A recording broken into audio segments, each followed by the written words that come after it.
Welcome to the Clinician Researcher Podcast. I'm your host, Tracy Wemina, and it is such a pleasure to be talking with you today.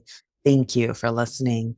I'm excited to continue the thread that we started in the last episode, and that's really talking about planning for success. So, this episode is about how to plan for your research success.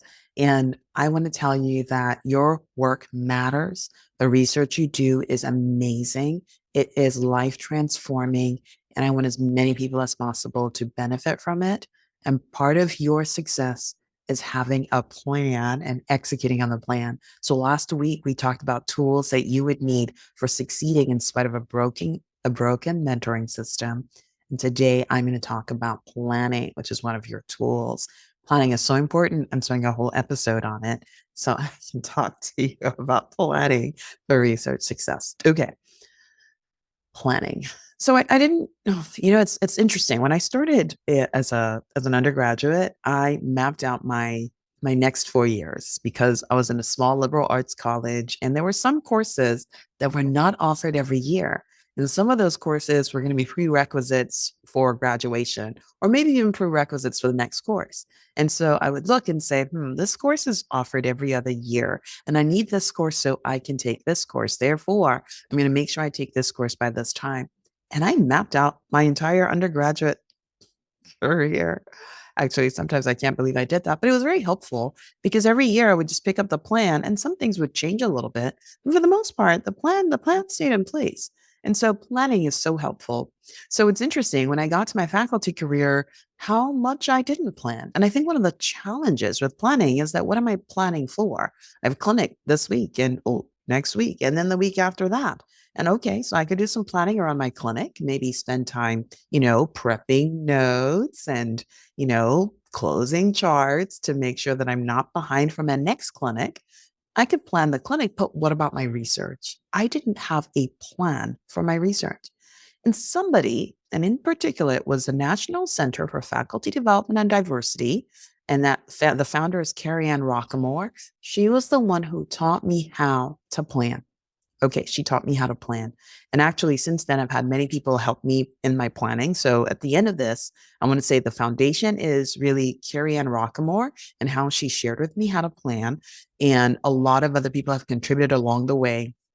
And this at least is the way in which I'm presenting it to you. Okay. For more resources, I will add in the show notes websites that you can go look at to think about your planning. Okay. So the very first The very first thing I want to share is the importance of having a plan for your life. Now, I started from a high level, the level of planning your life. And it's like, whoa, whoa, whoa, whoa, whoa. Let's come back here. Who can plan a life? Actually, it's very difficult to do. I agree. It's a very, very, very big, daunting, challenging task. And when we're talking about moving forward in your research, it's like, oh, is my life the first place we begin planning? But I do want to pause and put in a plug for planning your life. You cannot plan your whole life. You cannot plan every aspect of your life. But what you can do is plan the things you want to make sure to accomplish. Those are the things that don't change. I want to make sure that 20 years from now, I have a healthy relationship with my children. Now, I don't want that to be left up to chance. And I can be intentional about it so that 20 years from now, the chances are high that I'm going to have a great relationship with my children because I'm setting the building blocks now. Do you see the kind of life planning I'm talking about? I'm not saying, make up the plan for where you'll be living 17 years from now. But maybe maybe you're like, when we went to Costa Rica, it was an experience that changed our lives. And we know that when we retire, we're moving to Costa Rica. And I would say plan it. And maybe as you're doing your planning, you say, why do we want to wait until we're 65 to go to Costa Rica? Why not go now and vacation there every year? Or maybe have a second home there and we go in the summers. So those are the kinds of things I'm talking about. The kinds of things that 40, 50 years from now, I want this to still be important to me. Now, the theme is important, right? The theme I'm talking about in life planning is really your health, your relationships. It's your health and your relationships. It's your personal development. Like, no matter what's happening in the world 20 years from now, I want to be more than I am today. I want to know more. I want to have like a a higher sense of self actualization than I do now. I don't have to wait and see what happens. I can plan that. I can plan that in the books I choose to read. I can plan that in the career development courses that I take. I can plan that in the professional development opportunities available to me. I can plan those things. And so that's what I'm inviting you to do as you think about your life plan. And as you think about your life plan, I want you to think about these specific domains. I want you to think about the domain of your personal and intellectual development. Now, if you're a clinician, and I hope you're a clinician scientist listening to me, or an aspiring or developing clinician scientist, then you've made a huge investment in your intellectual development just by becoming a physician. But you know, and I know, that science knowledge is changing. And the things you knew so well today, you come back to the wards 2 years from now, and already there's been an evolution. So scientific knowledge is changing. Intellectual knowledge is evolving. We're growing to know things more deeply. And so you cannot say, well, I went to medical school and learned a lot of things. And oh my gosh, you did learn a lot. That cannot be the end of your intellectual development. Have a plan for that. And I think that is one of the most important things you'll do. Okay, have a plan for your personal development, right? Personal growth. Like, how do you become a kinder person? How do you become someone who has more compassion, right? These are not things we just sit and hope we were kinder. These are not things we just sit and hope we were more patient. We develop a plan. So I want to make a plug for a book that helped me put together a life plan, and it's called Living Forward by Daniel Harkavy and Michael Hyatt. And they talk about developing a life plan. And so I want to share that resource with you. It's a great read, and it actually helps you just put in the big domains of your life. As another example, health. That's kind of like an easy example. At the age of 90, I want to be flexible and I want to have good muscle mass. Now, I don't have to wait until 90 to decide to try to achieve that goal. I know that it involves strength training today, it involves exercise today. So, that's the amazing thing about having a life plan is that you can start to execute on your life plan today, and you can actually choose what parts of your life you control. Like, you just don't control the future, but you can control what health you'll be in when you get to the future. You can control the quality of your relationships when you get to the future. And because as you make a plan, then you know what to invest in today. So the very, very first thing that's important in your research success is your life plan. The reason your life plan is important is because you do not want to get to the end of this research success and realize that you're alone on the top of a beautiful mountain of awards and accolades and a CV that's as long as the Nile, and you're alone because you lost your loving relationships, or you didn't make the necessary investments, and your kids who got the best education don't even talk to you anymore. And oh, wait a minute, you have grandchildren and you don't know their names. And this is so important. I just want to just pause here for a little bit, because when we are not making intentional moves, then we do not control the things that we do, or we do not control how we move forward. For example, if I'm so focused on my research, I'm like, look, I don't have time to think about my family right now. What you're doing is neglecting an area that's so important where you could be investing in. And you're focusing on an area that ultimately is important, but not more important than the other things in your life. And so when you're like, look, kid, when you're 5 years old, you're 5 years old now. In 5 years, when I finished my career development award and transition to independence, then I can talk to you. I can be your dad. Wrong move, right? Because the investments you need to have a great relationship with your 12-year-old, you make now, right? When your 12-year-old is 7. Okay. So please, please, please start with your life plan. Start with how you're going to enhance your health, because that affects everything else you do. Because the moment you've decided that, hey, I'm all about advancing my health, therefore I exercise for 30 minutes every day, it doesn't matter the crisis. Your exercise is already set. Your exercise habit, your exercise plan is already set. Okay, I've said a lot about the life plan, and I don't want you to think of it as a daunting, overwhelming thing, but I want you to think about it as something that helps you set the stage for your research career. And it helps you not to burn burn your life in the process of trying to reach research success. Okay, that's number one. The next thing I want you to do is just to plan the year. What do you want to accomplish this year? What are the three things you want to accomplish in your scholarship this year, in your research this year? What are those three things? Now, don't tell me I want to write 3 manuscripts. I'm sorry, I'm laughing. Manuscripts are important. But three broad ranging things, right? What do I want to accomplish in the next year? And so what I want you to do is think about three overarching goals that you want to accomplish this year. And maybe that goal is I want to submit my first career development award by the end of the year. Okay, that's one goal.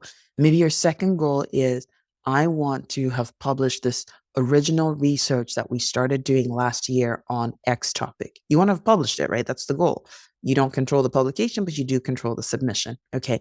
And then the third thing you might put on your list is I want to have enhanced my skill in grant writing, right? That kind of goes with the I want to submit this grant funding. So, anyway, so have a goal for the year. And here are the three general areas in which I recommend that you create a goal. And so three areas. Number one is in what research funding you're going to bring into your program. Okay. Like I want to submit for this award, right? And then the second thing I want you to think about is what manuscripts, which original research manuscripts.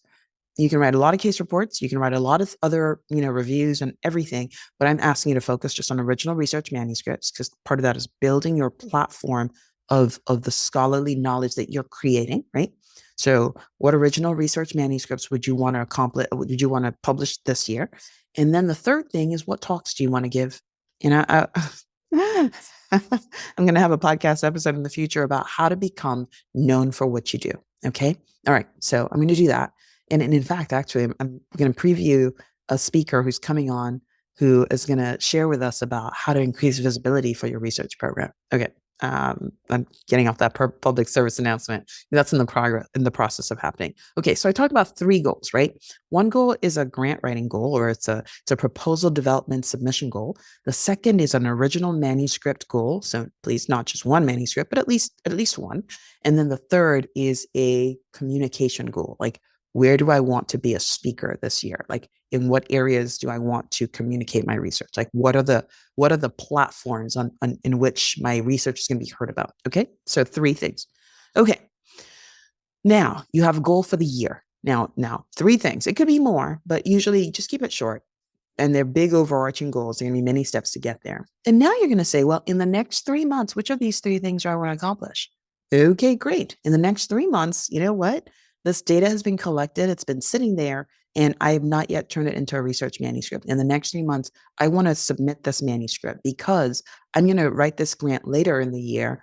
I want to have the manuscript already published that's going to support this proposal, right? So that's what you're going to do in the next 3 months, in the next quarter. Okay. So we went from planning your life. Number 2, we went to planning your year. Number 3, we went to planning your quarter. And here's where you bring these big audacious goals that you have for the year and you just make them more tangible. Like in the next 3 months, I want to do these things. I want to submit this original research manuscript for publication. That's one of your goals. Now, I hope that's not the only goal you have in the next 3 months, but even if it was, that's a pretty worthy goal, right? And I want to go back actually to the 1-year plan because it's like when you go, this is really helpful. I think it's coming together for me and just sharing with you that think about your 1-year review. 1 year from now, you're going to go, and maybe for you it's 6 months. I don't know. But in 1 year, you're going to have a review with your division chief, department chair, your dean, whoever you have the review with.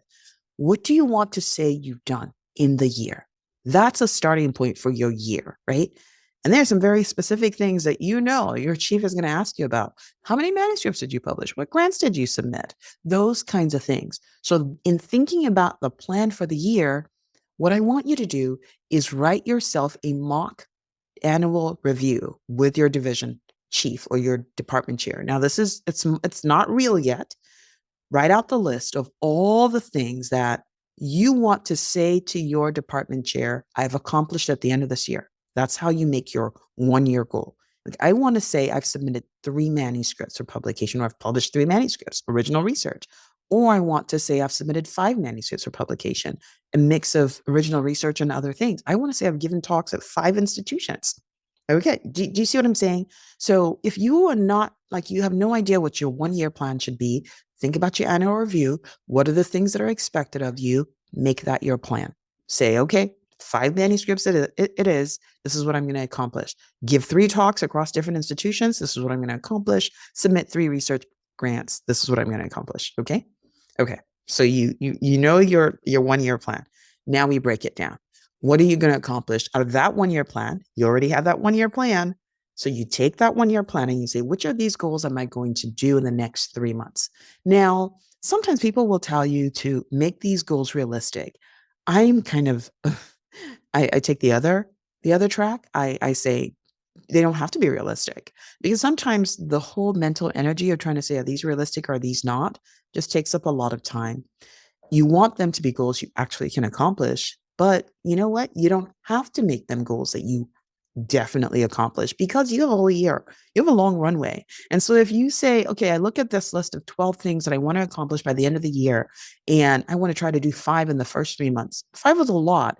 But what you'll do is in making your 3 month plan, you're going to prioritize. Okay, the most important of my plan is this original research manuscript because it really needs to come out so I can submit this grant.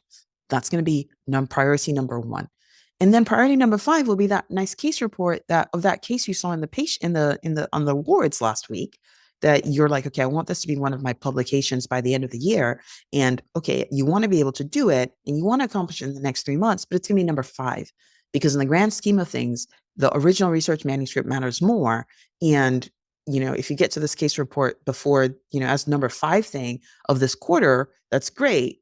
But if you don't get to it, it's okay too. Do you see how I'm asking you to think about it? So I'm asking you to think about it as a priority list, not necessarily like, oh my gosh, if I don't accomplish these 3 things, it's going to be overwhelming. It's going to be awful. Just think of it as a hierarchy of, I'm going to start with these important things first, right? Most important things first. And then I'll move to the next thing. So start with the most critical, the things that are most important. And if you're trying to decide what are the things that are most important, think about your promotion and tenure requirements and think about what things do people get promoted for. For many institutions, it's your grants, it's your manuscripts that are published. For many institutions, it's the talks you give, right? Your scientific contribution. Use that as a priority list for what you work on first. Okay. Now, I do want to point out that as we're making these plans, what I'm not asking you to do is to plan your clinic. Your clinic is never going to go away, or your whatever you do clinically, it doesn't go away. It's there every week. Even if you don't plan for it, wow, it's going to come and you're going to have to deal with it. And to be honest, you're a clinician, you've gotten really good at that. You're like, oh, no, no, no, no, no. I need to prep my notes. Okay. But whether or not you plan for it, these notes are happening. So, what I want you to focus on in your planning is not the things that are going to happen whether or not you plan, but the things that if you don't plan for, they may not happen. You know, like planning for the clinic. If you say, I'm going to show up for clinic, how about you try not showing up for clinic? Now, one of the best one of the best things to do if you ever get into trouble is to get in trouble on a day in which you have clinic because they will find you.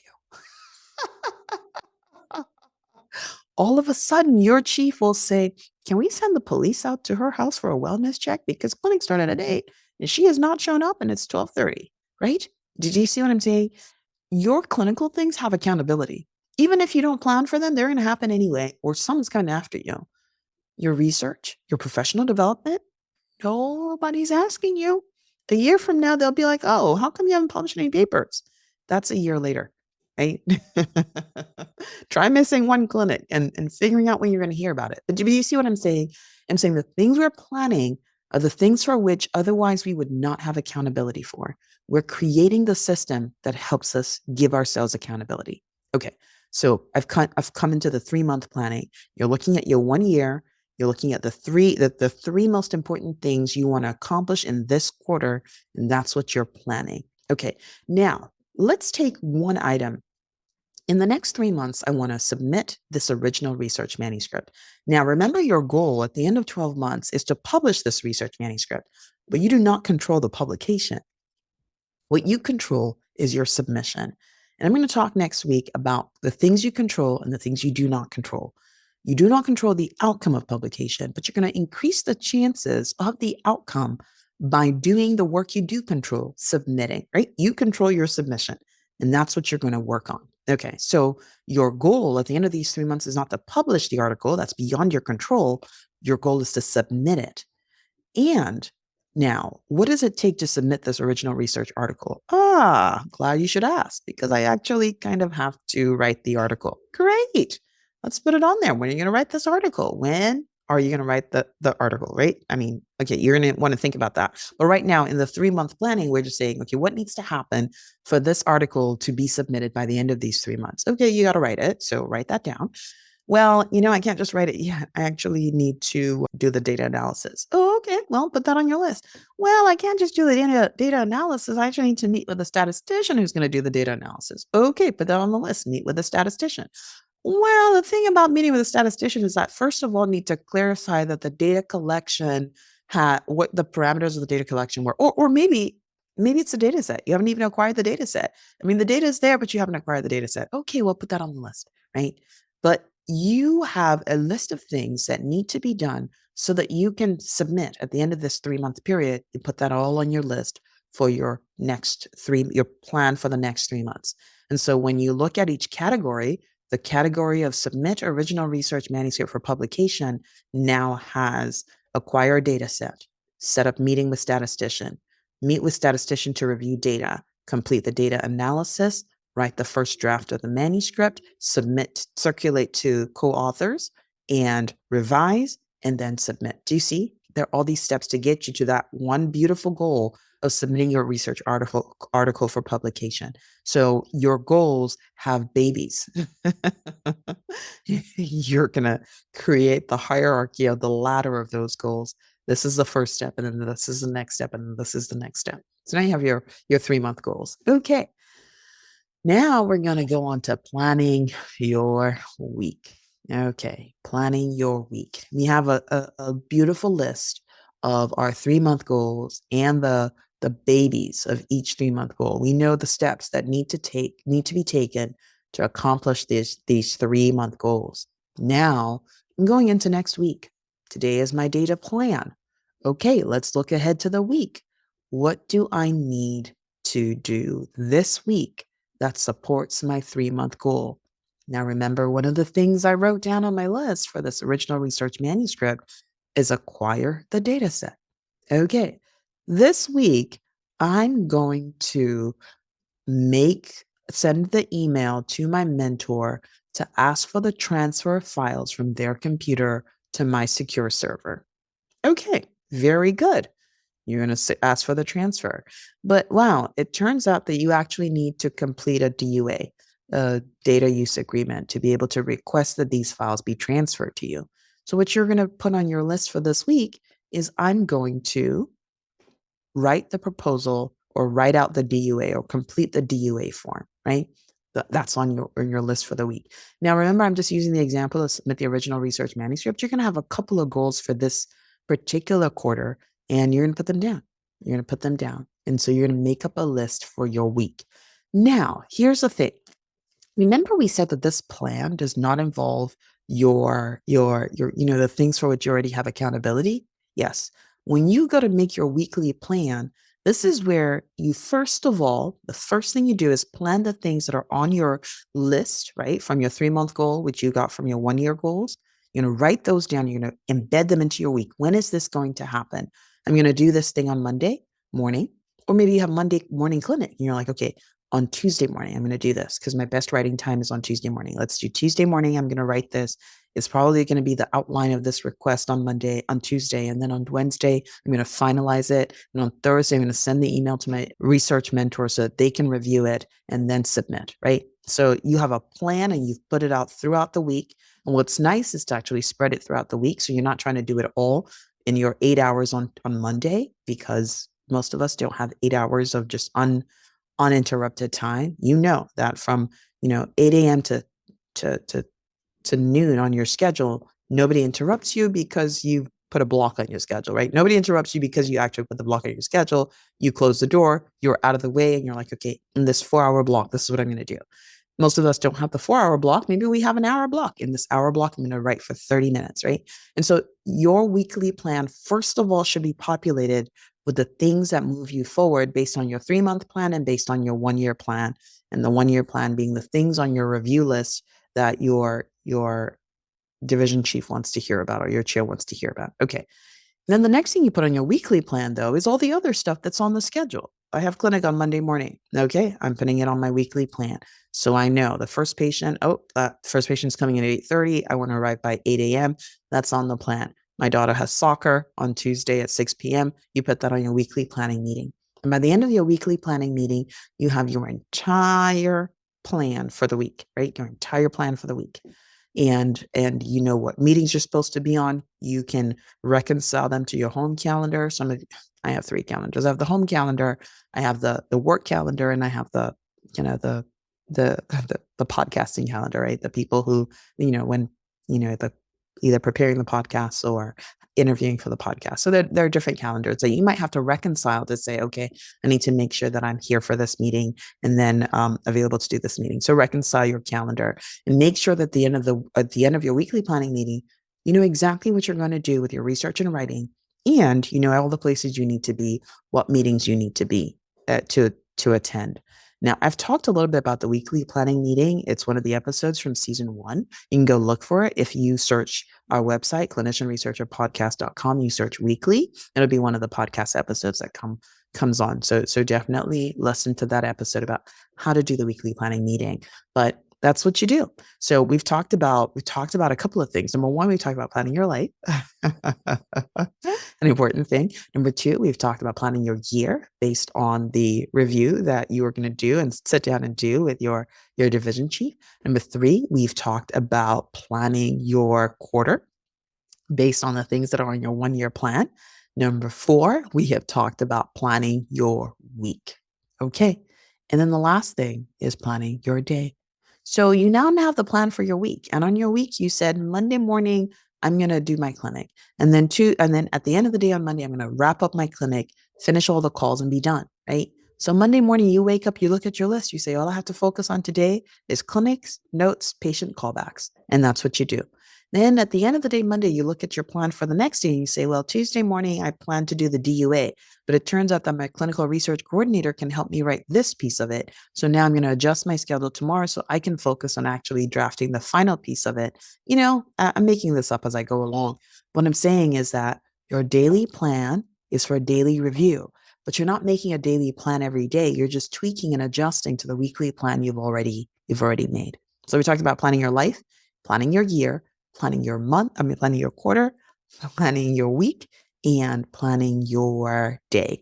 Now, one of the things I didn't talk about is planning your month. I started to say that, and I remember why I don't necessarily recommend planning the month. Because when you're planning a month, you're planning a 4-week period. And 4 weeks is actually a short time to accomplish goals. And you can do that. So I'm not saying it's a wrong thing to do. I think in my experimentation, it's nice to have an overarching 3-month goal because a little bit of breathing room. And then the weekly goal kind of makes it really come to life. 4 weeks feels like a long stretch of time. And if you're not careful, you're not necessarily focused on trying to accomplish the things that you need to within the time frame that you need to. And then before you know it, 4 weeks is gone. And maybe, anyway, I think you should experiment with it. And so I think I'm here to say, I'm not saying it's not okay to plan monthly. I've succeeded with doing the quarterly planning, taking it into a weekly plan, but you can try and see what works for you. Remember, the most important thing is not the plan itself, but it's that you are planning. Because in planning, you have to think about it. What is the priority? What do I want to focus on? Why is this important? And that may be the most important thing that you do in your planning. All right. Now, because you have a community of people, and part of your community are people that are in your peer network and people who are coming after you, I want you to share this podcast episode with one person who's going to benefit from planning. Now, I don't want you to share this episode in judgment saying, well, that person clearly needs a plan, but just saying, hey, this is an interesting podcast episode. Who else in our network needs to listen to it so that they can enhance their planning or support somebody else to do that planning?